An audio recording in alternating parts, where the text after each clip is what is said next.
বাংলার রান্নাঘরে এমন কিছু স্বাদ আছে যা শুধু খাবার নয়, একটা অনুভূতি। তেমনি একটি নাম, ছোলার ডাল। রঙে সোনালি, ঘ্রাণে মুগ্ধকর, আর স্বাদে যেন উৎসবেরই ভাষা। ছোলার ডালের ইতিহাস ঠিক কত পুরনো তার নির্দিষ্ট নথি নেই, তবে ধারণা করা হয় বাংলার প্রাচীন বৈদিক যুগ থেকে ছোলা জাতীয় শস্য এই গ্রাম বাংলার অঞ্চলে চাষ হতো। তখন থেকেই ধীরে ধীরে বাঙালির খাবারের অংশ হয়ে ওঠে এই চানা বা ছোলা।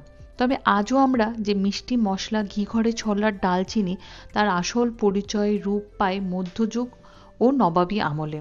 সেই সময় থেকেই ডালের সঙ্গে নারকেল, ঘি, তেজপাতা, দারুচিনি, এলাচ এসব সুগন্ধি মশলার ব্যবহার বাড়তে থাকে। ধীরে ধীরে এটি পরিণত হয় এক বিশেষ উৎসবের পদে। শুধু স্বাদেই নয়, ছোলার ডাল ছিল সমৃদ্ধির প্রতীক, কারণ ছোলা ছিল তুলনামূলকভাবে মূল্যবান ও পুষ্টিকর খাদ্য। তাই বিশেষ দিনে এটি রান্না করার প্রথা গড়ে ওঠে। সময়ের সাথে এই ছোলার ডাল হয়ে ওঠে বাংলার উৎসবী রান্নার হৃদয়। দুর্গাপুজো, লক্ষ্মী পুজো, নববর্ষ, যে কোনো দিনেই রান্নাঘরে ফুটে ওঠে এই অমলিন ঘ্রাণ। এই ছোলার ডাল আমরা বিশেষভাবে অনেক কিছুর সাথেই পরিবেশন করে থাকি, যেমন লুচি, রাধাবল্লভী, এগুলোর সাথে কিন্তু এই ছোলার ডালের একটা বিশেষ পরিচিতি পায় এবং খেতেও দারুণ লাগে।